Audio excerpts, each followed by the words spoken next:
Bonjour à tous et bienvenue dans la première partie de l'épisode 16.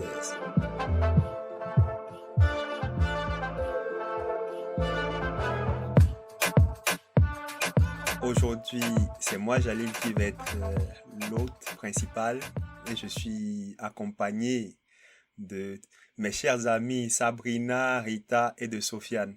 Bonjour. Hello. Bonjour. Sabrina est de retour parmi nous. Vraiment, Hey. welcome back. Tu nous as manqué là. Comment Oh ça là s'est là. passé à Poudlard? Écoute, très bien. J'ai appris plein de nouveaux sorts. Attends, c'était Poudlard ou Agog? Genre, Sofiane, c'était quoi ça C'est localisation? Hogwarts en C'est la- anglais. Poudlard, C'est la même c'est en, Ah, en ok. français. Ben oui. Oh, tu connais pas Harry Potter. Je My comprends God. pourquoi j'ai pas gagné le jeu devinette à mon anniversaire avec Ah, les non, cartes d'Harry c'est- Potter. Moi qui pensais que j'étais assez fan, mais bon, Visiblement pas. visiblement pas. Mais bon, c'est pas grave. So, les amis, merci d'être là pour cet épisode qui va être consacré aux intelligences artificielles. De rien, ça nous fait plaisir. Puis c'est les auditeurs sur Instagram qui ont décidé du sujet de l'épisode. Donc merci à eux. Merci. Sans plus tarder, on va commencer un peu avec une introduction. Donc, on parle de AI, qui est un acronyme pour intelligence artificielle. Mais depuis très peu, on a accès à de nouveaux outils. Notamment, on parle des chatbots comme ChatGPT et certains autres qui permettent de faire des dessins en mode, tu vois, genre improvisation. Mais toutes ces boîtes-là sont des chatbots et c'est en fait géré par des AI. Donc, est-ce que vous avez déjà eu à essayer des chatbots ou des AI? Ben oui, bien sûr. Bah, si t'as un iPhone et que tu lui dis Siri, d'ailleurs je pense que le mien il va se réveiller, ça c'est une IA, donc je pense que oui. Après, quand tu vas voyager à l'aéroport, tu sais, quand tu passes pour la reconnaissance faciale, bah ça en fait partie, Ouais. je suppose. Mhm. Je pense que maintenant, actuellement, on est un peu confronté à ça. Même en bas de chez moi, par exemple, j'ai mon badge pour ouvrir la porte. Ouais. Mais dès que je m'approche pour faire passer mon badge, j'ai une caméra qui Ok. se réveille et Mhm. qui enregistre ta tête, en fait. Donc, je suppose que c'est pour les gens qui veulent essayer d'entrer par effraction ou les gens qui veulent voler ou quelque chose. Au moins, ils ont cette image-là de la personne et ils peuvent la retrouver après. Ouais. Donc, c'est possible qu'il y ait une AI intégrée ou que ce soit juste pour juste renforcer la sécurité. Mais tu sais, Donc, pourquoi je dis qu'il y a une IA? Parce que quand moi j'arrive, c'est noir. Puis là, directement, il sent qu'il y a un mouvement. Et après, tu sais, c'est comme quand tu veux prendre des photos, tu as un cadre qui se met au niveau de ta tête pour repérer la figure. Bah, c'est ça qui se passe. Ok, il y a un système de détection faciale et tout. Ouais. Vraiment comme ton iPhone, quoi. Exactement. Ok. Sofiane, et toi, est-ce que tu as déjà utilisé? À part genre Weak AI, j'ai jamais utilisé de comme Strong AI. So, c'est Ok. comme le truc comme Rita l'a expliqué ou ton téléphone qui, à force de regarder ce que tu cherches ou ce que tu as liké ou partagé, ils vont te proposer, tu vois, genre des pubs par rapport à ça. Mais Ouais. jamais comme ChatGPT, j'ai essayé récemment. Puis on m'a dit que they don't accept registrations. Genre, je pouvais pas monter un compte pour register pour ChatGPT. Donc, je sais pas si c'était juste... Sérieux? Comment ça? Ouais. Mais Parce comment que je ça me rappelle... fonctionne, ChatGPT? T'es c'est supposé une faire un application? compte. Tu parles là. Oui, parles. t'es censé avoir un compte, oui. T'es censé avoir un compte et une fois que tu fais le compte, bah, tu parles avec l'IA. Genre en Ouais. mode salut ChatGPT, salut toi, tu vois comment ça se passe, nanana. Puis moi, vu que je suis à la recherche de travail, je voulais comme utiliser ChatGPT pour comme T'orienter. essayer de jouer un peu avec mon CV, voir qu'est-ce que je peux faire. Et là, bah, vous avez besoin d'un compte, so j'essaie de me connecter avec mon Google account ou my personal account. Et à chaque fois, c'est comme we're not doing registration right now. Ok. Et j'étais sur Opera, so j'étais comme ok, si je vais sur Google Chrome au lieu d'Opera, si je vais sur Firefox, et j'ai essayé comme différents navigateurs. Donc je sais pas pourquoi, mais c'était juste comme un petit truc qui m'est arrivé il y a quelques jours. Parfois, il y a beaucoup de mises à jour sur ChatGPT. Moi, je l'utilise pratiquement tous les jours, ChatGPT, vraiment. Et pense que ça dépend il y a des moments où il y a plus de monde dessus. Ouais. Genre qui travaillent dessus, ils deviennent d'ailleurs beaucoup plus lents et t'as des messages d'erreurs comme oui, il y a comme l'affluence des gens est trop importante, donc on peut pas répondre. Ça doit être ça. Donc Ok. moi je pense que c'est tombé dans un moment où il y avait trop d'affluence, genre tout le monde est rentré de l'école ou du boulot, quelque chose comme ça, ou au contraire tout le monde était en train de travailler, donc voilà. Donc, ChatGPT, c'est une application et mise à disposition par OpenAI au grand public. Et OpenAI, c'est une organisation à but non lucratif qui faisait de la recherche ou qui fait de la recherche dans l'intelligence artificielle et qui a été fondée depuis 2015 on parle d'Elon Musk, de Sam Altman et puis d'autres personnes. Donc, Elon Musk, c'est tout le monde Elle a été connaît fondée Elon ou Musk. financée par ces gens? Non, elle a Elle a été été fondée. fondée. Fondée, ok. Ouais. Je sais que Donc, Elon j'imagine Musk a... fondée et financée aussi, tu Ouais, vois. ouais, mais des fois, comme c'est des investors qui viennent par la suite. Mm. Mais je suis désolée de te couper, Jalil, mais c'est ça parce que Elon Musk, on sait qu'il est dans différents projets, mais pas dans les IA. Mais tu sais, il a aidé à construire ChatGPT. C'est là où il a commencé à s'intéresser aux IA. Et maintenant, lui, qu'est-ce qu'il fait? C'est que, je sais pas si t'allais le dire, Jalil? Non, vas-y. Ok, il a comme inventé un nouveau bot qui s'appelle comment déjà? Bart. Et il veut intégrer Bart ça Simpson. à non qui s'appelle Bart et il veut l'intégrer à Google Chrome et à Ok. Google. Du coup, comme ça, quand tu vas faire tes recherches sur Google, la première chose, ça va être ce Bart qui va prendre les Le commandes relais te proposer et te proposer des articles ou des réponses pour tes recherches. Et lui, ce qu'il fait, c'est qu'il va te nommer les sources pour lesquelles qu'il a utilisé pour te donner les réponses. Ok. Et il a fait ça, c'est une nouvelle information qui va être donnée, parce qu'une des choses qui a été reprochée à ChatGPT, c'est qu'il n'y a pas les sources. Mais Et tu donc, peux lui demander les sources. Oui, mais il te les donne pas automatiquement. Si? Oui, mais tu lui demandes. Il peut en inventer aussi. Ouais, c'est ça. Ouais. Ah bon? Alors c'est que, vrai, ouais. J'ai Donc, vu ça, du ouais. coup, Bart, maintenant, quand tu lui demandes, je sais pas moi, comment on fait pour faire un gâteau, il va te donner des articles ou des vidéos de je sais pas quoi, et il va te sortir les sources qu'il a utilisées pour te proposer le contenu qu'il te donne. Donc ça va être un truc en plus. Mais tu vois, comme ça veut dire que Elon Musk, il s'est intéressé, il a créé ce truc-là où il a récupéré toutes les informations, et ensuite il l'a utilisé, il l'a amélioré pour faire concurrence, et pour que ce soit à son profit. C'est fou. Moi, j'ai une question, si tu permets, Jalil. Toi, tu as utilisé ChatGPT? Oui, j'ai utilisé Sabrina ChatGPT. aussi? Oui. Rita? Non, Pas non. encore. Parce que, en fait, genre, une des premières... le premier ordinateur a été fait par Alan Turing en Angleterre. C'était le gars qui a déchiffré le code des nazis. Yes. Puis, en fait, il avait proposé une expérience pour comment savoir si une machine devient intelligente, parce que c'était le début des ordinateurs, whatever. Et il a dit, une machine intelligente, c'est une machine que tu réalises pas que tu es en train de parler avec.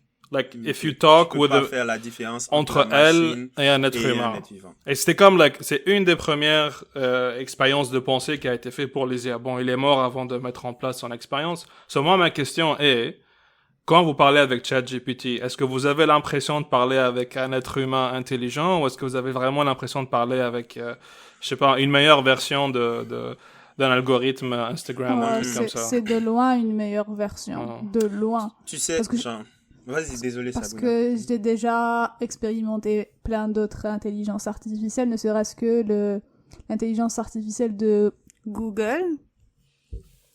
Et avec Google, tu te rends vraiment compte que tu es en train de parler à une IA parce que la discussion tourne très vite en rond. Alors qu'avec ChatGPT, si tu demandes une information, puis que tu demandes plus de détails, t'as pas besoin de reformuler complètement. Tu peux juste dire donne-moi plus de ceci, ou est-ce que tu peux expliquer cela, et l'IA comprend parfaitement arrive à suivre la conversation en fait. Mais moi j'ai une question pour toi. Quand tu dis que tu utilises très très très souvent et régulièrement la ChatGPT, tu l'utilises pour faire quoi exactement?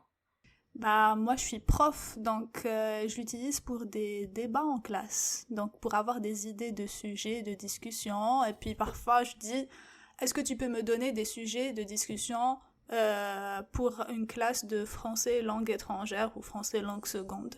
Puis, il me donne une liste de 10 sujets. Puis, moi, je dis, donne-moi plus de questions autour de ça, de ce thème-là. S'il y a un des thèmes me plaît, il va me donner plus de questions, tu vois.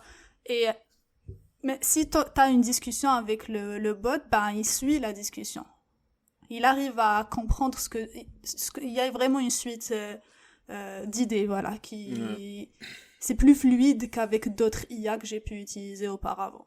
Bon. Mais du coup, ta réponse c'est pour ChatGPT, t'as vraiment l'impression de parler avec un être intelligent, on va dire. Oui. Ou est-ce que c'est toujours cramé? Beaucoup plus intelligent que les robots qui ont été créés auparavant, en tout cas. Ouais, mais les robots auparavant, c'est weak AI, c'est pas comme... Oui, mais avec Google, quand même, tu pouvais avoir des discussions. Google, il pouvait te donner des blagues, te raconter des blagues, te chanter des chansons, des trucs comme ça. Ouais, Siri aussi. Siri aussi peut faire ça. Bixby, je crois pas, un peu moins quand même. Sur Galaxy, sur les Samsung, c'est Bixby, l'intelligence artificielle. Mais ouais, ChatGPT, il est quand même plus poussé que les autres. T'as pas totalement l'impression de parler à un humain, mais tu vois qu'on y est presque. On n'est pas très loin de l'humanité. Effectivement, c'est ça qui a fait le big buzz, tu vois, avec ChatGPT. Et en juste 4 mois, il a dépassé les 100 millions d'abonnés. Donc, il n'y a aucune application qui avait jamais fait ça. Donc, ChatGPT, c'est vraiment la première application. Mais c'est sûr que non seulement c'est dû à son efficacité, mais j'imagine c'est dû aussi au buzz, tu vois. Tout le monde est comme, oh, intelligence artificielle, ça va être Skynet, va voir, on va voir ce qui se passe et tout le monde veut voir. Mais moi, je pense que c'est aussi parce que les gens ont tellement la flemme de faire leurs recherches de eux-mêmes. Et ils se sont dit, bah lui, je vais lui poser une question, il va faire tout le travail pour moi. Je pense que c'est pour ça aussi que ça fait tant de buzz. Mais ça, c'est bien. Hein. Moi, je trouve que c'est bien parce que si le travail de recherche, c'est comme le travail méticuleux, fatigant, robotique de juste chercher des informations. Parce que du coup, la machine, elle réfléchit pas pour toi. C'est toi qui réfléchis, t'as plus de temps pour réfléchir parce qu'elle te donne... Like, t'as pas besoin de savoir exact quand il est né Napoléon. Tu vois ce que je veux dire? Pour écrire like, that's not information that's like intelligent to find. Oui. You just need somebody to give you that information. Oui, mais le truc, ce qui va être perdu, c'est que toi, quand tu vas faire des recherches, peut-être que dans un article, t'auras une information qui est nécessaire, mais t'auras pas toutes les autres informations. Mais tu vas, en lisant l'article, tu vas apprendre de nouvelles choses qui peut-être vont te donner des idées et des informations en plus et du bagage intellectuel. Alors que là, tu vas directement droit à l'information que tu veux et toutes les informations derrière qui vont être je sais pas, des informations de connaissances. Toutes les données périphériques, en gros. Tu les auras pas et donc j'ai l'impression qu'on va juste perdre cette vision plus globale par rapport à des sujets et puis... Ouais, et puis même ton cerveau, la manière dont il va réfléchir d'une manière autre. Bref, je trouve ça un peu dommage, moi. Je pense pas qu'on va perdre ça, parce qu'il y aura toujours des gens qui vont lire ces articles-là, il y aura toujours des gens qui vont résumer ces articles-là, toutes ces recherches. De toute manière... c'est pas une perte, mais c'est juste que dans le monde dans lequel on nous donne des délais qui sont quand même assez courts pour faire des travaux souvent assez longs, et donc les étudiants n'ont souvent pas le choix. Enfin, c'est la solution la plus simple, on va dire, qui leur permet de faire ce qu'on attend d'eux. En gros, ChatGPT peut leur permettre de gagner du temps sur une tâche qui leur en faisait perdre énormément. Ça, je suis d'accord, mais le truc, c'est que toutes les connaissances annexes qui vont être assimilées lors de tes recherches et la manière dont ton cerveau va comprendre que, ok, j'ai cette information-là, mais elle n'est pas pertinente ou elle n'est pas nécessaire pour moi, je la mets de côté, tout ce fonctionnement-là dans ton cerveau ne se fera plus, ou du moins moins souvent, et du coup, les connexions qui sont habituellement faites, elles ne vont plus être faites. Et c'est ça que moi, je trouve que ça va être une perte. C'est sûr que l'information, si tu veux la chercher, tu la trouveras toujours de n'importe quel moyen. Mais ton cerveau, tes connexions, la manière dont tu vas réfléchir ne va plus être la même, tu vois. Et on Yeah, est but tous that's always passés been the par là. case. Oui, mais on est tous passés par là qu'on avait des délais très très short, puis on avait plein de choses à faire. Puis je suis désolée, on n'est pas mort pour ça là. Non, non, c'est sûr, mais C'est pas ce qu'on a dit. on parle de Ouais. gagner en efficacité. Tu En vois, à chaque fois efficacité, ouais. qu'on amène un nouvel instrument dans un laboratoire, tu auras toujours le temps d'adaptation. Tu vois, genre, les autoclaves, j'imagine que ça n'existait pas avant. Ou les automates de laboratoire, il fallait faire 10 000 trucs, genre la même tâche, PCR. répéter, tu vois. Mais maintenant, on a mis les automates, ça se fait, genre, tu vois, plus personne ne dit, ah, je vais faire, il faut que je fasse ça, je prenne 1 millimètre, tu vois, genre, je calibre mon muscle et tout. Donc, on a perdu ce truc de précision musculaire et des douleurs qui vont venir avec. Mais d'un autre côté, on a gagné en efficacité, en rapidité. Donc, pour moi, c'est comme un nouvel instrument. Et puis, il faut savoir s'adapter. C'est sûr que ça va avoir un impact. Bon, on va en parler dans la suite, genre des possibles dérives. Mais voilà, quoi. C'est comme, c'est naturel qu'il y ait un temps d'adaptation et puis qu'on perde, comme tu l'as dit, certains trucs. Mais oui, je parlais de OpenAI. On va revenir dessus. Et puis, il y a un point que je voulais comme relever. Donc, OpenAI, en plus de faire des recherches pour améliorer les services qui peuvent être fournis par l'intelligence artificielle, l'organisation travaille également à la promotion de la politique des réglementations responsables pour le développement de l'intelligence artificielle. Les gens, ils te proposent un produit, mais au même moment, ils font quand même, tu vois, en mode sur le site, ouais, on va mettre des normes, des lois, parce que je ne pense pas qu'il y a déjà des gouvernements qui aient pris cette décision-là de mettre des lois pour gérer, on va dire, tout ce qui est intelligence artificielle. There are. Le problème, c'est ce que les programmeurs appellent the black box.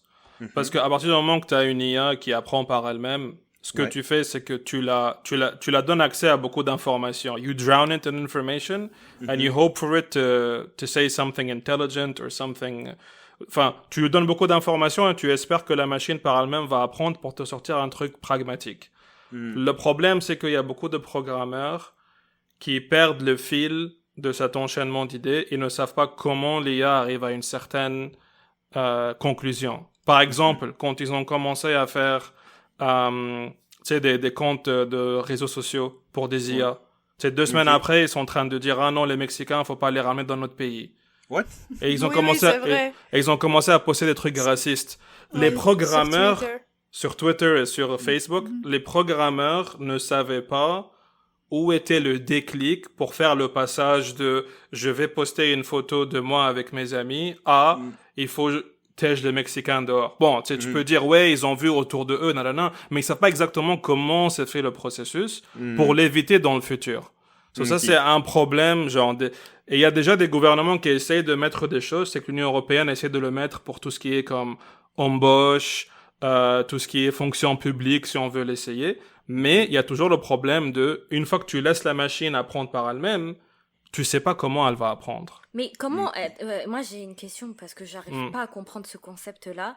Comment un truc que tu as inventé, que tu as programmé, arrive à apprendre de quelque part? Je te donne un exemple. Il y a un truc qu'on a découvert récemment. Il y a beaucoup de IA qui ont été utilisés en diagnostic de carcinoma, de cancer de peau. Il y a eu un problème. Généralement, les photos qu'il y a de cancer de peau, c'est des photos que des dermatologues prennent et il y a généralement une règle à côté du carcinoma pour dire « Ah, celle-là, elle fait 3 mm ou celle-là, elle fait 5 cm. » Une mesure. Une échelle. L'IA, elle a compris que dès qu'il y a une règle sur la photo, c'est un cancer. Ce que tu fais, c'est que tu prends plusieurs photos de cancer, tu donnes ça à l'IA, et tu lui dis, à chaque fois qu'il y a ce truc-là, c'est un cancer. Tu vois, oui ou non, oui ou non, oui ou non. Et à la fin, la machine, elle a juste cru que dès qu'il y a une règle, bah c'est un cancer. Tu peux lui montrer une photo de ton gosse à l'école ou ton petit à l'école. Dès qu'elle voit une règle, ah, lui c'est un cancer, lui c'est une tumeur. Oui, mais dans ce cas-là, ça veut dire que toi, quand tu l'as créé, tu ne lui as pas fait comprendre correctement parce que t'as mis... Oui, mais c'est pour ça que je dis, des fois, les programmeurs, Ok. C'est le problème avec les IA, c'est on leur donne beaucoup d'informations parce qu'on ne lui donne pas une ou deux photos de concert. On lui donne des centaines enfin, des dizaines de milliers, voire des centaines de milliers de photos. Donc, et on n'a pas le suivi. Et des fois, genre, eux, ils ont réalisé par la suite, une fois qu'ils ont lancé l'IA, qu'ils ont commencé à la tester, qu'elle a compris qu'une règle, c'est une tumeur. Ou Oui, du mais moins un dans ce signe cas-là- de tumeur. Oui, mais ça, cette erreur-là, pour moi, elle est comme, désolée du terme, mais un peu bête. Parce que pourquoi, dans ce cas-là, tu n'as pas montré des photos de carcinome sans règles et avec règles, tu vois? Parce que sinon, ça n'a Je pas pense, de je sens. pense, je Non, pense mais qu'ils ont c'est- fait les deux. Je pense qu'ils ont fourni des photos avec et sans. Mais le résultat, parce que, Sofiane, tu parlais j'en t'avais au tout début parlé de AI forte. Et Mhm. puis, donc, j'imagine qu'il y a des AI faibles. Et je Mhm. voulais que tu définisses ce que tu appelles AI forte et AI faible parce que c'est un point important et ça va permettre de savoir, de pouvoir faire la distinction sur comment l'AI, elle étudie ou comment elle se développe. Ok. Bah, juste comme la petite remarque par rapport à ce que Rita elle a dit, c'est des choses qu'on apprend par la pratique, tu vois. Genre, les chercheurs, ils savaient pas c'était quoi le bon ratio de carcinome avec règles, carcinome sans règles, pour que la machine n'apprend pas de cette façon. Ça, c'était comme, c'est une erreur qu'on a réalisée. C'est le but du R&D, c'est le but de la recherche. Oui. Maintenant, pour IA forte et IA faible, there is no strong AI pour l'instant. Parce qu'une IA forte, c'est une IA qui est capable de réfléchir par elle-même et prendre des informations, les combiner ensemble pour avoir une solution à un autre problème qu'elle a jamais rencontré. Mais une IA faible, c'est une IA où tu lui donnes beaucoup d'informations sur le même sujet et elle fait juste savoir comment combiner ces informations-là pour répondre au même problème. So, une IA faible, c'est comme le truc des carcinomes. Tu lui bourres de photos de peau de personnes, certains cancéreux, certains non cancéreux, et à la fin, elle va pouvoir te dire, ah, ça c'est un cancer, ah, ça c'est pas un cancer. Mais par exemple, elle pourrait pas te dire, ça c'est un eczéma. You know what I mean? Parce que il faut que tu lui apprennes dans un certain contenu, dans un certain contexte, Ouais. pour qu'elle te réponde dans ce contexte-là. Elle est pas capable de répondre en dehors de ça. Mais en soi, quand tu faisais une recherche Google, je Hmm. sais pas, tu recherchais comment se fait l'apoptose, par exemple. Donc l'apoptose, c'est la mort cellulaire programmée. Tu avais des résultats. Donc en soi, est-ce que Google utilisait une IA ou pas? C'était une IA faible. Le truc, c'est quoi? L'IA faible, on va juste, comme Sofiane l'a dit, te donner plein d'informations. Mhm. Et l'IA, il va aller rechercher c'est un truc de pattern. Donc, est-ce que c'est comme quand tu fais les discussions avec ChatGPT, tu vois? ChatGPT, il réfléchit pas vraiment. Il fait de la prédiction de mots. Donc, il est comme, tu m'as posé telle question. Il va savoir, OK, les mots là, voilà ce que ça veut dire. Maintenant, à la suite, comment répondre? C'est qu'est-ce que les gens, de manière générale, sur Internet répondent, tu vois? Mhm. Donc, il va aller prendre un mot. Après, il va faire le calcul, la probabilité, quel est le deuxième mot qui va sortir par rapport au sujet que tu as demandé, ainsi de suite. Et cet algorithme-là, en faisant cette prédiction de mots sur la probabilité, il va te sortir des trucs qui ont vraiment beaucoup de sens. Parce que toutes les langues fonctionnent à peu près de la même manière, tu vois. Donc, il connaît la structure, il sait à chaque fois quel est le mot qui va être le plus probable. Il le rajoute, il le rajoute, il le rajoute. Et au tout début, il y avait plus d'erreurs. Mais quand toi, tu demandes quelque chose à l'AI et qu'il te donne une réponse, il est supposé savoir, quand tu poses une autre question, OK, est-ce qu'il a bien répondu? Tu vois, donc s'il a bien répondu, il garde sa réponse comme, OK, ça c'est pertinent pour cet utilisateur, pour cette question. Donc, le prochain utilisateur qui va lui poser une question qui est proche de cette question-ci, il va pas aller faire tout le travail de truc De à la recherche, base. ouais. Voilà, il sait comme, OK, ça c'est telle définition, ça c'est telle chose. C'est pour ça qu'on demande de faire les feedbacks sur ChatGPT. C'est vraiment pour continuer à train l'AI, c'est ça, à améliorer. On a changé son environnement. Avant, il se faisait train par peut-être un ou deux développeurs, tu vois, sur des big data. Et maintenant, on l'a mis avec tous les utilisateurs. C'est pour ça qu'ils le font open source, ouais. C'est ça. Ouais. Donc, Mais c'est là, pour ça, ok. C'est pour ça que tu sais, quand tu vas poser une question sur Google, parfois tu n'as même pas encore fini ta question, que tu as déjà plusieurs Des options suggestions. de Voilà. questions. Ok. C'est les C'est suggestions les plus fréquentes en lien avec Ouais. ce sujet, en fait. Ce Parce que que les ça, autres c'était- personnes ont cherché. Ça, c'était comme un truc où genre, Bon, comme je vous avais dit, Alan Turing, son expérience, c'était une machine qui peut te faire croire que tu es un humain, c'est une machine intelligente. Il y a quelqu'un d'autre après lui qui a dit non, ça c'est pas vrai, parce que si tu prends quelqu'un et tu le mets dans une chambre fermée, ok, avec un dictionnaire de mandarin dedans et un ordinateur qui traduit, et lui il parle pas en mandarin, mais les gens en dehors de la chambre boîte. lui filent des papiers écrits en mandarin, il va pouvoir communiquer avec eux, mais il ne parle pas la mandarin.